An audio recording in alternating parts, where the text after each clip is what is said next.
by going through the list of topics, what I noticed was we're trying to get back the cartilage, and this is the only talk on cartilage. The rest of things are talking about bone. So ultimately, what we want, or what the pain reduction or pain relief is possible by having good thickness of cartilage. So we'll see where we are as far as cartilage regeneration is concerned. So what are the aims of cartilage regeneration? First thing is to generate similar tissue like what that was lost, naturally to restore function, alleviate pain, and then survive a joint either through the lifetime of the patient or before some other procedure is required. So that is a choice we need to see.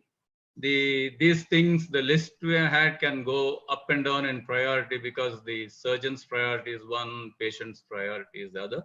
But finally, these are the ones. Couple of slides on articular cartilage, because that has a bearing on what we are going to or how we are going to treat. First thing, it is totally avascular. Though we look upon that avascularity as a negative thing, when we are coming to regeneration or cartilage repair, that is going to help us. The amazing thing about the cartilage is its absolutely low coefficient of friction, which is 0.005 to 0.02 mu, described by Chanley. And if you compare it with ceramic on ceramic, which is 0.8, and metal on metal, that is fluid film lubrication, which is 0.6. So it is highly, has a very low friction coefficient of friction. And the cartilage derives its nutrition from the synovial fluid. It has no blood vessels or vascularity, and it has no intrinsic repair capability. So wherever cartilage is lost, if you let nature take its course, it's going to be replaced by fibrocartilage, which is not functionally or biomechanically as good as the hyaline cartilage. So coming to the biomechanics of hyaline cartilage, we won't go into the numbers here. We'll see how the structure of the hyaline cartilage gives it its unique properties.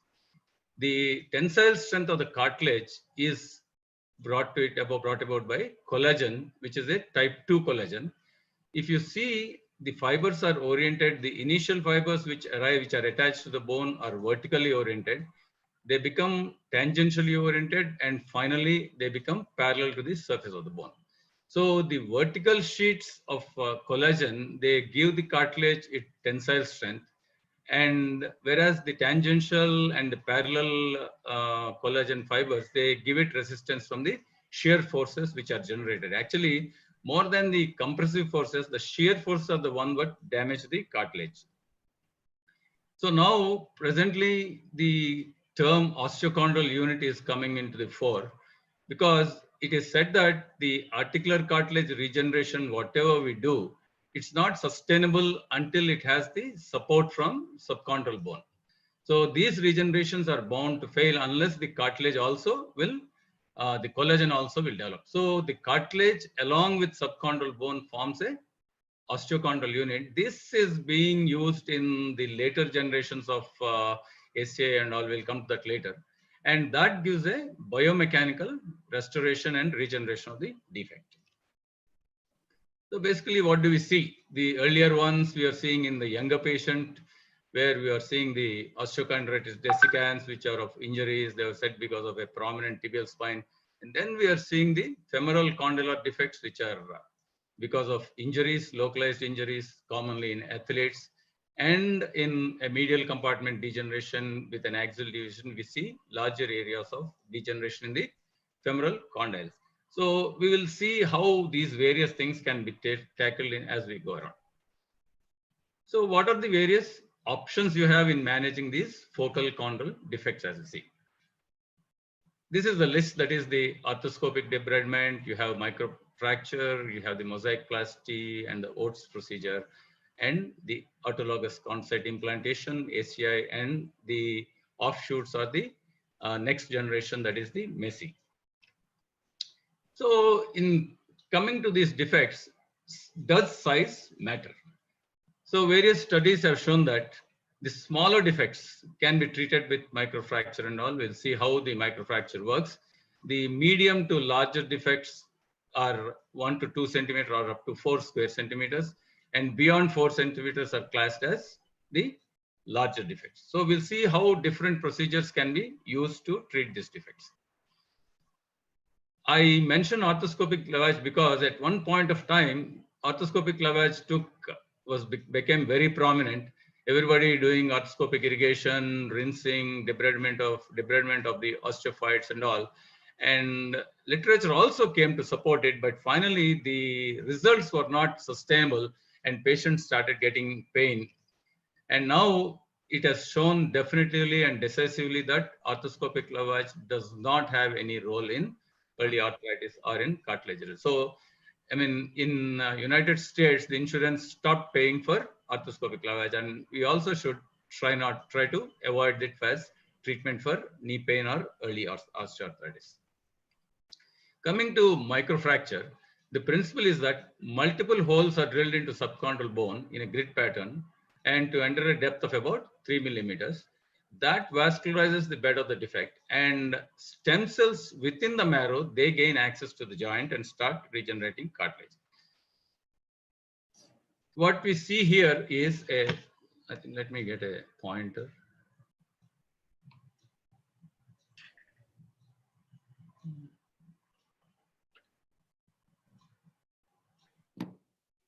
Yeah, this defect that you see is not a full thickness defect. The underlying one is the subchondral bone, and you don't have this defect extending into the marrow or into the subchondral bone.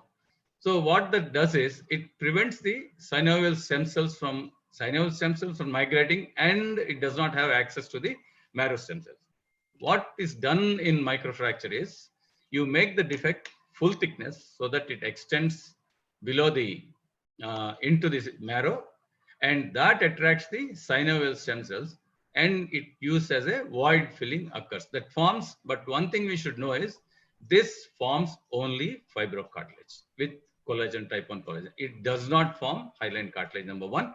And number two is the cartilage there formed does not integrate with the surrounding cartilage. So the matrices there do not integrate. But we have this patient, a small example. This is a young lady. She was about 36 years old. She fell while climbing stairs or coming down them. And she had this femoral chondral defect. And you can see even the flap of cartilage that was that came off, and it was lying there. What we did was we removed the cartilage and removed that bit, freshened the edges, and did a microfracture. So when we do the microfracture, what is the indication that we have gone to the proper depth is that you should have bleeding from the bone when we see that. That gives you an indication that you have gone to the appropriate depth here. And this is a picture at 20 weeks follow-up showing how the defect has completely covered. The patient, the initial picture that we see here, this was at the time of her admission. That was her numerical or VAS. And at the time of a 20 weeks follow-up, the pain came down.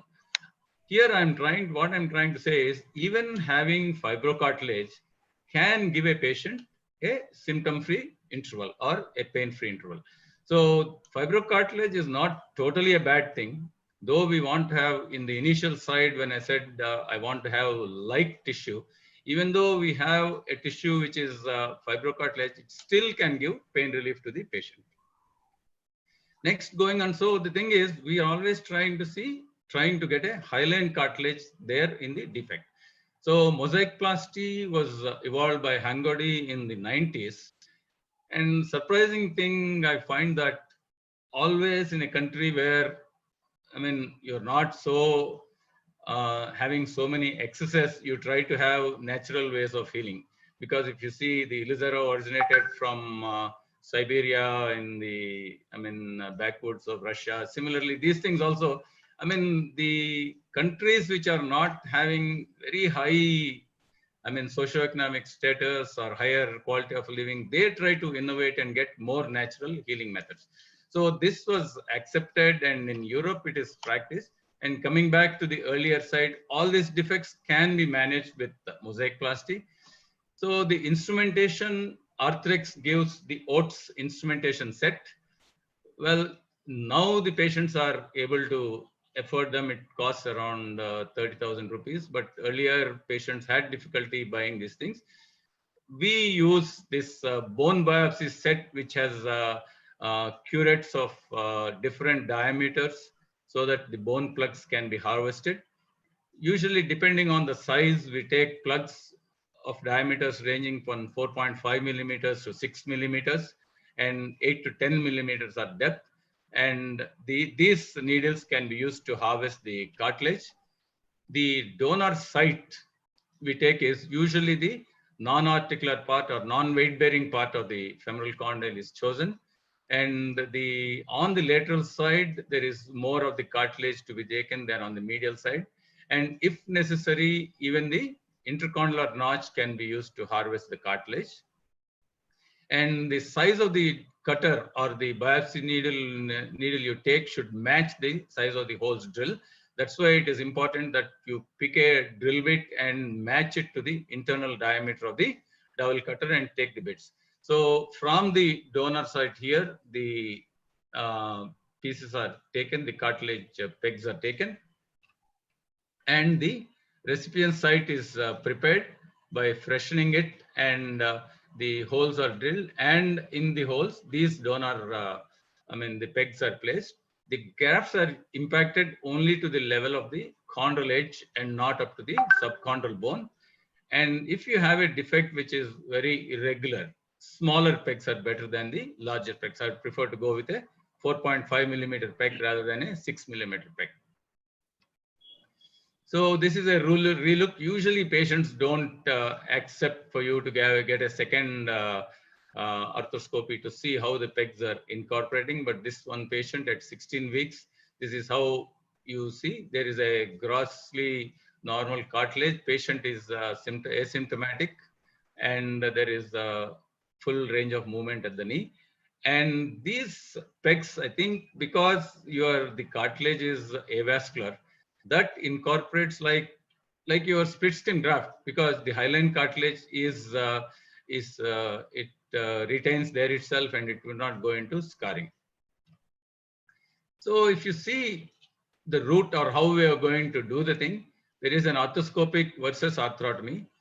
And the important thing is the graft should cover at least 70% of the defect. And of all the things, the choice of the procedure depends on whether you will be able to get a perpendicular access to the defect or not. So even, I'm a general orthopedic surgeon, and so for me, an arthroscopic mosaicplasty is such a steep learning curve. I would go with a mini arthrotomy and do it. And the results have been shown to be similar in both the procedures.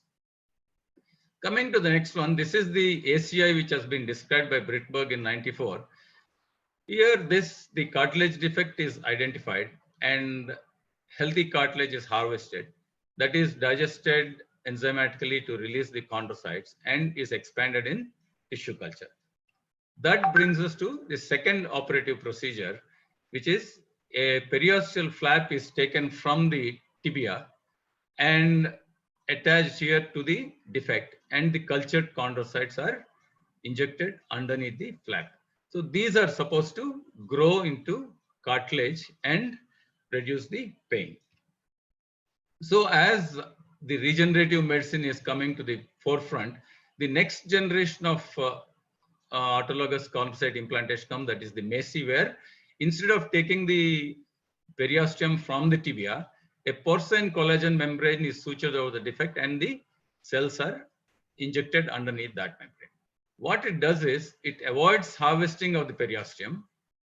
And well, does it reduce the morbidity? I'm not sure, but the other thing which is in favor is the membrane that we have as a uniform thickness and strength.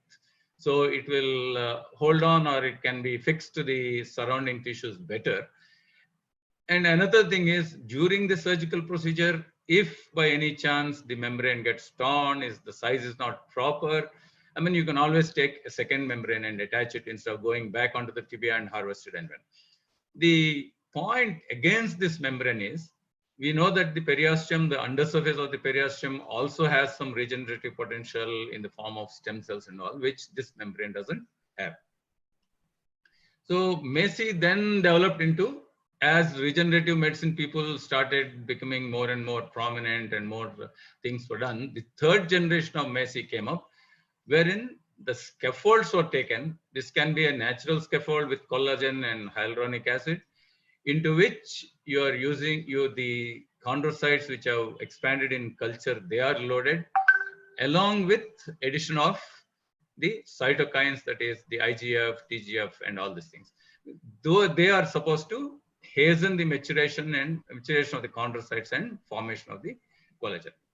Now what's happening is, with the understanding or increased understanding of our osteochondral units, the tissue engineering and 3D printing of the tissues, what it has done is, they are forming the bilayered scaffolds where the underlying layer is like bone, that is, it's formed with collagen and hydroxyapatite, and the cartilage scaffold is formed with type 2 collagen and glycosaminoglycan in the form of a hydrogel, and into that the chondrocytes are injected, and also the cytokines. The bone phase is injected with BMP2 and the chondrogenic phase is facilitated by the TGF or IGF. What happens is, technically it's getting very, what will I say, very sophisticated, but at the same time, there will be a huge increase in the cost. But with time, I think these things will come within the reach, though fourth generation Macy is probably not within our reach right now. Future will probably have that thing at our disposal. So what ACI does is, it can produce a hyaline-like cartilage, and the defect size, irrespective of size, because mosaicplasty has a limit to about medium-sized defects, not for large size. It can take on large-size defects. And if some cartilage repair procedure has failed, there also ACI can help. And patients, especially younger patients, are supposed to have returned to their previous level of functioning. The downside, like I said, is it all requires a second procedure. There are the pitfalls of chondrocyte expansion, because you should have an extremely good tissue culture lab to do that. And it is technology intensive and right now very expensive. So review of literature says the 84% of the patients had very good ADL at 3-year follow-up after ACI, and 2 to 9-year follow-up showed 80% good results after ACI. But then if you compare mosaicplasty with ACI, there was a multi-center trial in 2005 between the patients who were followed up from 97 to 2000, and they showed that 88% of the mosaicplasty patients cured, while 68% only of the ACI improved. Here what happens is, these studies, it always has a little bit of, I think, investigator bias, or what the surgeon likes to do, because you can immediately point out or see who is a mosaicplasty person and who is the ACI person. So the final work, actually, Hangodi again, after 15 years, he came out with a study or results of 1,000 mosaicplasty patients. And he compared 1,000 patients with 413 other resurfacing procedures. And he says that for medium and small size defect, mosaicplasty scores over all the others. And probably because of its accessibility and it's physiologically close, I think it is, a procedure that we can follow. And then the question comes is, now we've been talking about alignment correction and all. So we have done a few cases, very few cases in single digits, where we did a alignment high-level osteotomy along with a mosaicplasty. And there has been literature, but I don't know how much literature is there, which is combining both. And microfracture and BMAC injection nowadays, these studies are coming up in literature, and there's a lot of press about the benefits of this. We do BMAC extraction, but I have not used this in patients with knee joint, knee defects. And the use of fibrin scaffold, Kim from Korea has used Tissile, that is a fibrin sealant into which he injects, mixes with BMAC and then injects into the chondral defects. And all these things have to be seen whether they will stand the test of time or not. And here is one big, it includes 12 RCTs, and what it shows is for defects which are smaller or the smaller size defects, the microfracture will work. And for medium to, small to medium defects, mosaicplasty is as good as ACI and other procedures. But when you go for the larger defects, there you probably need a ACI-like procedure. But we commonly don't see very large defects. And by now you must have understood I'm a mosaicplasty person, and I'm pro mosaicplasty for all these smaller defects. So the benefits of cartilage regeneration is all these young patients with a cartilage loss, who don't have a big alignment problem, it can go for that. And the procedures, see, microfracture is not totally a bad thing in the sense, just like in HTO, lateral closing wedge is not a bad thing. Even microfracture is good as long as it gives release of pain. And the mosaicplasty and OATS are good for median defects. Actually, my area of, I would like to see how the combined procedures like H2O and microfracture and mosaicplasty, they work on a long-term basis or with a larger series of patients. And definitely for larger defects, ACI is good. And as regenerative medicine becomes more affordable, I think we'll see more and more patients going on for this ACI and other things. Thank you very much.